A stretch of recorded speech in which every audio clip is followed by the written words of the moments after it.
All right, are we live? We're live. All right. Hey guys, Dr. Nathan Thompson here with the Wellness Way Yorkville, broadcasting live right now onto Facebook at Dr. Nathan Thompson, to Facebook at the Wellness Way Yorkville, and then also to our YouTube page. And then over here, we are on Instagram. So I had a couple of extra minutes that I wanted to spend with all of the wonderful followers, and also maybe not people who follow me, but just lurk. There's a few. Oh my goodness, there's a few, and we know who you are.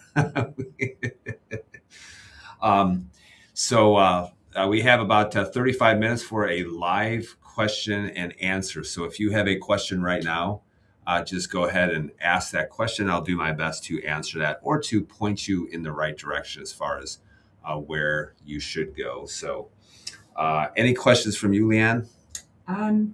What's your next live topic going to be? Boy, oh boy, that I don't know. However, I was actually thinking about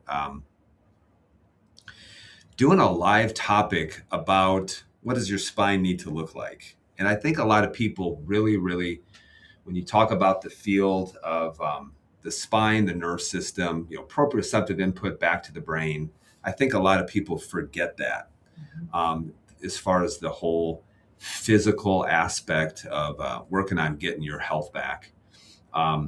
There is a way that the spine needs to look. And in fact, if you really understood the neurology and proprioception and things like that, you would understand why. Having a spine that's, number one, moving correctly, but then number two, that's in an anatomical normal position, why that is so important when you're talking about the long-term adaptability of a person.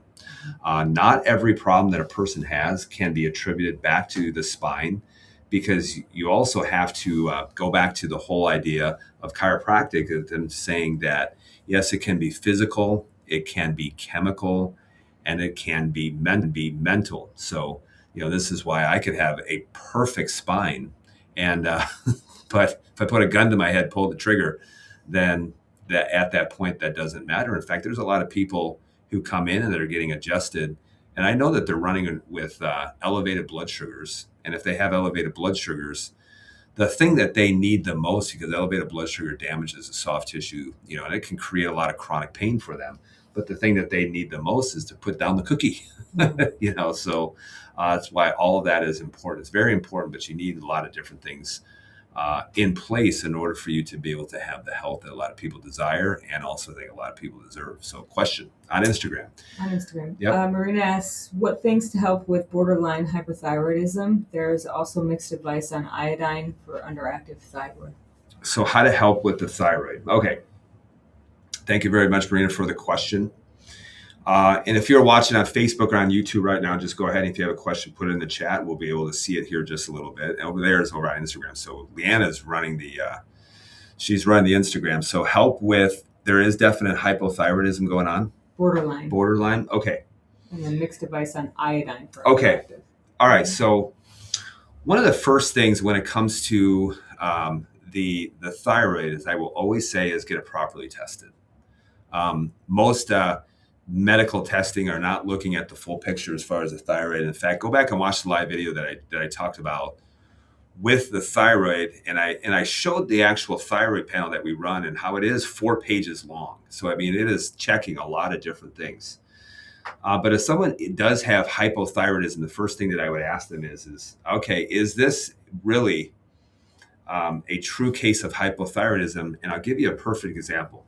So I have a woman I did a consult with earlier today who has had Hashimoto's.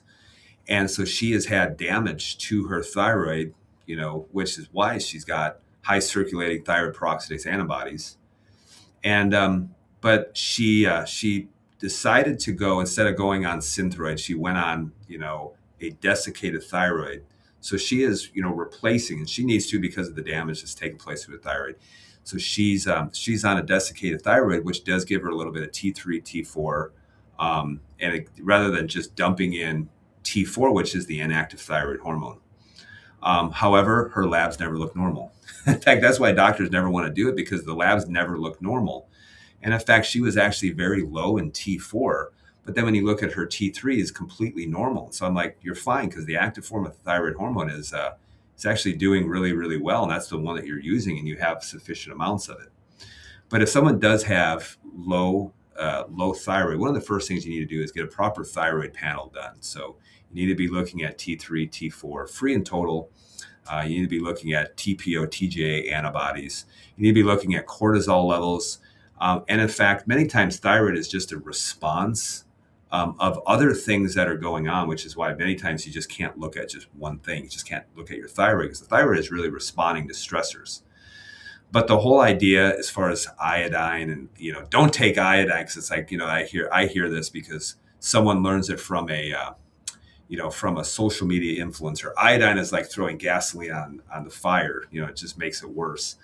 However, there are very few instances of someone becoming hypothyroid purely based on low iodine. And do I think that people need more iodine? The answer is yes.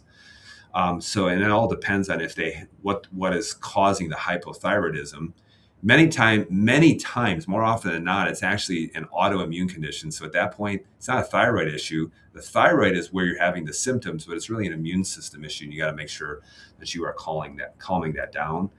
That's why, if anybody does have, depending on their thyroid antibody levels, this is why we might give high dose selenium because it's very protective to the thyroid gland. But yeah, and it's okay to take iodine. That would be like saying, don't eat iodized salt or don't have any kind of seafood or sea kelp or something like that because all that contains iodine. But there's a protective mechanism to the breast tissue when it comes to having higher amounts of iodine. And if you take higher amounts of iodine, it's not going to pour gasoline on the fire. And so that's why, when they say, that's why, when people have kidney issues or they're on blood pressure medication, the doctor says, don't take potassium. I'm like, really? So you mean to tell me you shouldn't have vegetables?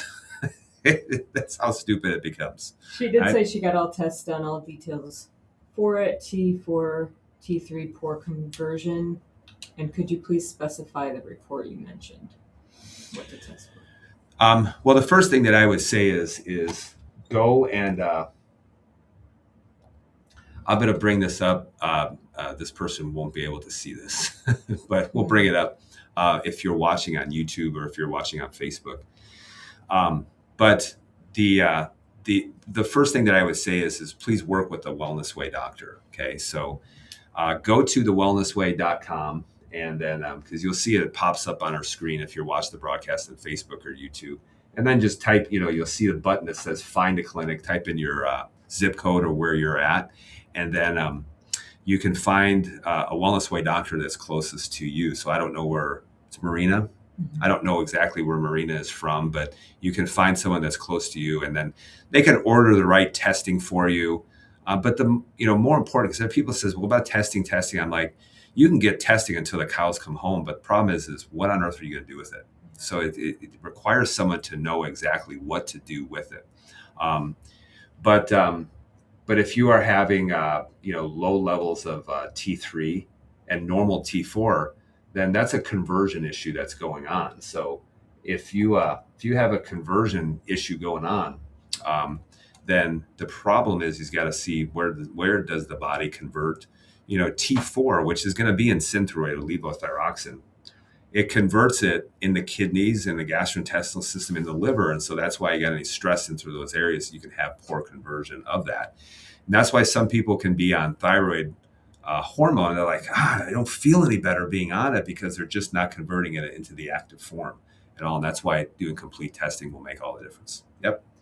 Thoughts on peptides like BPC 157 and KPD? Give it time, and that will pass like every fad. Okay, it's the same thing with the GLP-1 fad. Okay, which is considered a peptide. But I have people reach out to me, because mainly because they think they can generate a lot of income from me. But there is nothing that you can do that's not going to be better than what the body can already do. So people are, I do think if people are just going into, I need peptide therapy, things like that. Quite honestly, I think you're looking for the lazy solution to what you could do on your own, really.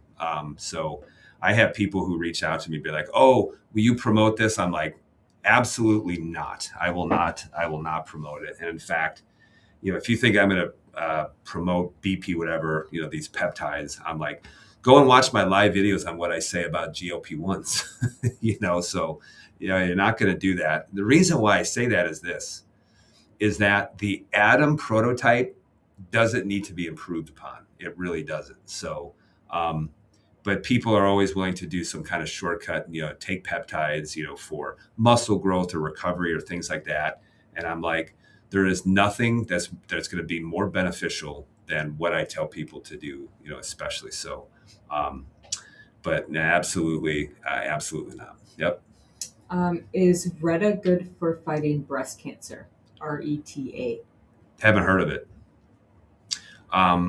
I haven't heard of Reta for fighting breast cancer, but here's the thing when it comes to any cancers, for example, as people will jump on the ivermectin bandwagon, they're going to jump on, oh, well, if you take this, that's going to be great for breast cancer or whatnot. And one of the biggest things when you're talking about any breast cancers, here's the concerns that I have with breast cancer is that, yes, is number one, there are certain how you metabolize your estrogens, it can go down, certain pathways that can be very damaging to the breast tissue. Okay, that's number one. That's why like a Dutch test can be very, very important. Number two, having a low overall immune system response that will promote the growth of any type of cancers. So that's why I had a woman. She's gotten some immune panels, checked her immune panels, and things were good, but she was low in certain markers. And I looked at her and I said, do you know why you probably haven't gotten sick? She's like, I have no idea. It's like, well, because your first line of defense is your natural killer cells, and those are good. However, your CD8 cells are generally low. And remember, your CD8 cells are the ones that are actually going in. They're called tumor suppressive cells. And those are the ones that are actually going and surveying for, the growth of tumor cells and things like that. But if you're chronically low, in those CD8 cells, then the only thing that's happening is it's just if you're doing things that's causing the growth of tumors, then you just don't have the immune system cells in place to be able to handle those. And so that's why, everybody's looking for, the quick fix, or whatever. And I'm like, there is no quick fix because anything that you're trying to look for is not replacing some of the things that this is also true with chemotherapy and stuff is all it's doing is it's just doing the job that the immune system failed to do. So you can cut poison and burn a tumor, but if you don't change the physiology that brought it on, the only thing that it's doing for you is it's just buying you some time. It's all that it's doing. So that's why, I don't care what say there's never going to be some kind of miracle for cancer or anything like that. So next question. Would you explain a little bit how to clean out our arteries naturally? I don't know plaque and cholesterol and gunk. How to clean out the arteries naturally? Well, I hate to say, when the question is, and if you're on Facebook, please ask a question if you have it. The question is how to clean out the arteries naturally. Well, I would say this is that I just did a short video on nitric oxide, and in fact, nitric oxide is one of the things that your endothelial lining. So the one layer of it's kind of like your barrier. Like you have a one layer barrier in your gastrointestinal system. So it's a barrier in your arteries. It's called the endothelial lining, and those cells actually, when you're young, they produce what's known as nitric oxide. Nitric oxide helps to open up the cells, which is why if you become deficient in nitric oxide, this is why you can run very high blood pressure. The other thing too is anytime that you get a sick endothelial lining, then yes, you can actually take cholesterol in, and just remember this: the cholesterol doesn't cause the plaquing. The cholesterol taking it in causes the immune system response, what are known from macrophages, that then cause the plaquing, ultimately leading to the hardening and the calcification of the arteries. This is why I tell people, if you really want to get rid of heart disease, then kill off all of your macrophages. So, because it really is an immune system response. But if you did that, you would die before you ever got heart disease. How do you clean it out? Well, number one really is about your blood sugars. So it really is about your blood sugars. You really need to know what your blood sugars are, because elevated blood sugars damage the endothelial lining because they're soft tissue, and can start to cause something known as advanced glycation end stages. So you got to know what your blood sugars are. Number two, you got to make sure that you have appropriate nitric oxide production. And then the third thing, one of the things that I would be on is I would be on a higher dose of benfotiamine, which is basically a certain form of vitamin K. So benfotiamine, very, very important, because if you look at vitamin K is one of the things that helps to keep calcium where it belongs. And where does calcium belong? It belongs in your bones. Doesn't belong in your soft tissues, in your arteries, in your discs or in your ligaments. Doesn't belong in your thyroid. Doesn't belong in any of those areas. And that's why I would be on some benfotiamine if, in fact, you do have some issues when it comes to any kind of arterial damage. I know that cardiologists, all they're going to tell you is take a statin, take a statin, take a statin. And I've even talked to cardiologists. That's right. Benfotiamine is B1. I misspoke. Thank you, Lori. But yeah, get a source of vitamin K2. Benfotiamine is actually, it's a source of B1, like thiamine, but get a vitamin K2 supplement, which I think we just started carrying in the office. So, yeah. So what was I saying again? You spoke to a cardiologist. Oh, I spoke to a cardiologist, and of course he was speaking to me off the record. He's like, you know what? I just think that we're just running statins way too much. I just think we're not getting to the causes as far as why it is happening. And then when I spoke to them on an official visit, boy, they changed their tune because they knew if they said anything different, they would be fired. So you need a good source of vitamin K2, with that. And I know that we just started carrying that. A good source of vitamin K2, but where also you can get a good source of vitamin K? Sauerkraut. Mm-hmm. So sauerkraut is a great source of vitamin K as well. And that's why, sauerkraut is fermented cabbage, and, it's a good source of fiber. It's a good source of vitamin C, good beneficial bacteria, and also a good source of K2. So this is why this is important. However, if you do have any blood sugar issues, benfotiamine is actually something you should be on, because that can help with some of the oxidative damage that's happening to, especially your neurology, because the neurology, when you have elevated blood sugar issues, the neurology is what suffers first and foremost. So that's why you have diabetic neuropathy, diabetic brain, and you have higher levels of dementia and things like that because of the elevated blood sugars and what it does to your nerve system. So yeah, so benfotiamine is another, especially if you're running elevated blood sugars, and I would always hope you would be on your way to getting it corrected, and not just saying, oh, I'm just going to medicate the crap out of it, because, over time that doesn't work as well. So, yep. Blood sugars are going to be very important though. Yep. Is doing lab work for THS once a year enough? Is doing lab work for TSH? THS is what they put. I'm going to assume that you're talking about thyroid stimulating hormone. It can be a screening type of tool. However, here's the thing, is that your TSH will never ever be elevated until you have an overt thyroid problem. So that's why I do think that, this is why for a lot of people, do your lab work, get thyroid with hormones and things like that, because that way you're catching that if you do have elevated thyroid antibodies, you're getting to the reasons why that's happening.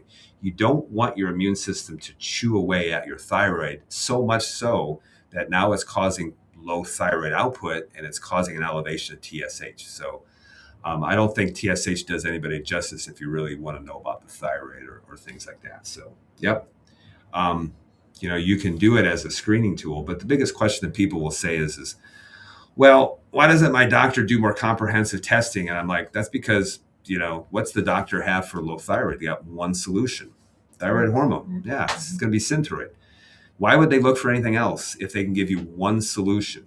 And so that's why, they're not looking for the causes. They're just looking to say, hey, do we need to test these things in order for people to have a drug, to give them a drug? And in fact, even if you did have an elevation of thyroid antibodies, you know what they would do? They would look at you and they would say, I guess it's just a matter of time before you're going to need your thyroid hormone. So TSH, you need to check it deeper. You really, really do.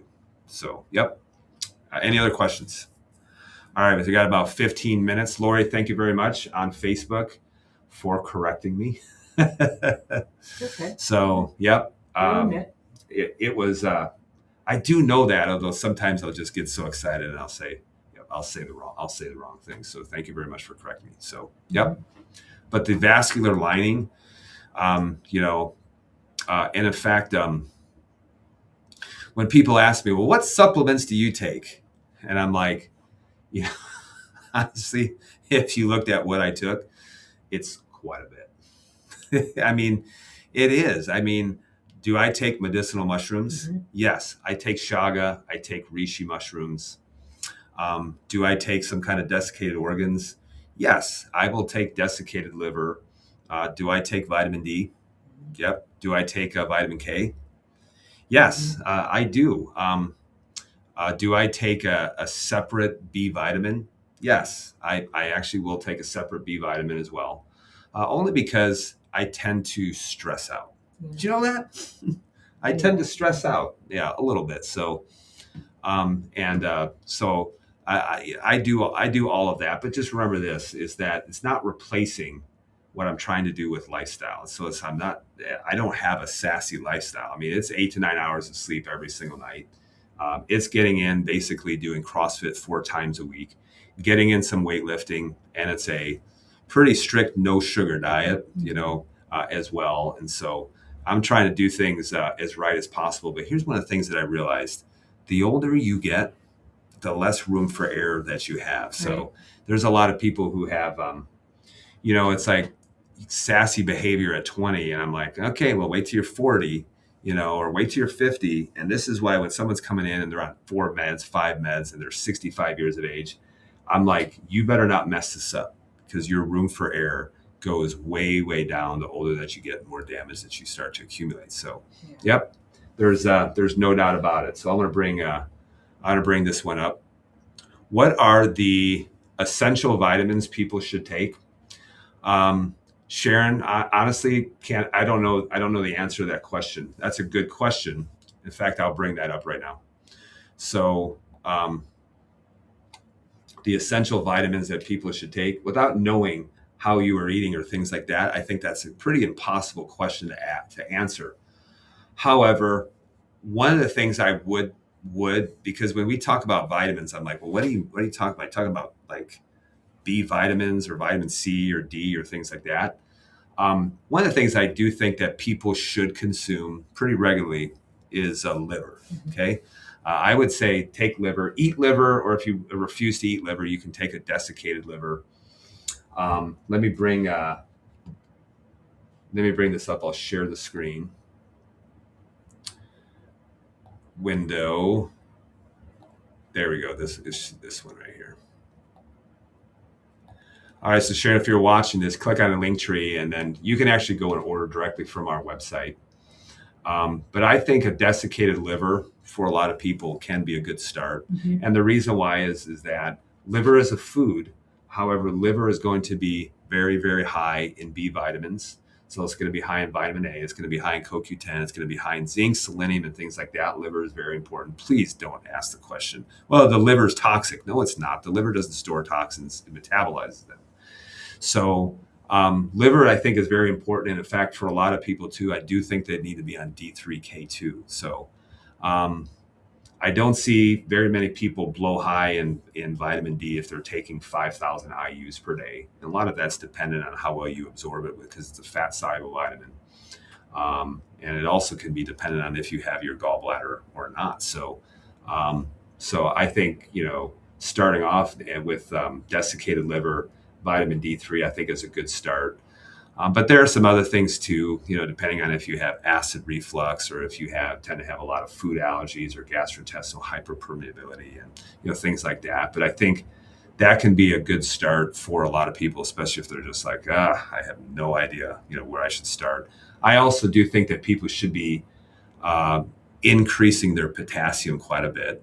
Do you know how much potassium you need per day? Of 45 to 4,700 milligrams. I'm like, who gets that? Nobody. Do I get 4,700 milligrams of potassium? Nope. Do you know how much potassium I've consumed today in the form of food? I'll get a lot more tonight, but probably only 400 to 500 milligrams just today. So I do think that people should be taking, potassium, and we'll have people supplement, with 1,500 milligrams of supplement per day. But you do need 45, 4,700, depending on your size, of potassium every single day. And looking at people's diets, almost no one actually gets those. So that's a great question. So great question. All right, one more question, and then we got a jet, right? Because you got an appointment that you need to get to. Okay. How do I lower triglycerides, or how do you know if you are absorbing nutrients? All right. Lowering triglycerides, here's the thing. So someone has elevated triglycerides. It depends on how elevated they are. In fact, if you look at triglycerides, I would say you really want them in the double digits. So I would really like for people's triglyceride levels to be 50, 60, 70, right around there. But if you're in the triple digits, and I've seen some people in the thousands, and the first question I ask them is how much are you drinking? Yeah. Because alcohol can really start to mess with triglycerides. The other thing that it can do too with elevated triglycerides, you can see high elevated triglycerides with unresolved thyroid issues. So if you have, hypothyroidism, it can elevate triglycerides as well. But I would say probably the best way, without those things that are going on. Thank you very much, Lori, for that question. But I think one of the best way to lower triglycerides is to just get rid of what? Alcohol and sugar. Get rid of alcohol and get rid of sugar. Be doing some high intensity exercise. It's one of the best ways in order to do that. And how do you know if you are absorbing nutrients? Get a stool test done. Because the stool test does an absolute wonderful job of looking at stomach acid production, looking at the gallbladder, how you're absorbing fats, pancreatic enzyme release, gastrointestinal inflammation, and then also like the microbiome, short chain fatty acid production, infection, things like that. So all of those things can play a role. But absorption is largely dependent on stomach acid. So you need good amounts of stomach acid in order to, for example, absorb iron. And that's why I see people who have hypochlorhydria or chronically low stomach acid, why they don't absorb iron very well. And so then because they don't absorb iron, then they're like, I need to take a bunch of iron, and it doesn't move the needle other than just make them really constipated. And so that's why you have to take a Swiss watch approach. It's not this for that. Too many people, this is why people don't get good at, go back and watch the live video that I did on Monday. I said, this is why you stay sick, because you think everything is a this for that approach. So, but if you do have some pretty elevated triglycerides, I really would be, Lori, working with a Wellness Way doctor. And one of the things I would say, that you can do is I'm sharing this whole, so is go to wellnessway.com, Lori, see if you can find a practitioner that's close to you that can order the appropriate testing and give you the right plan as far as what to do, because really that can be a sign of much deeper issues that are going on. It can be an issue with the liver and things like that. So you want to make sure that you're handling those things appropriately, because honestly, they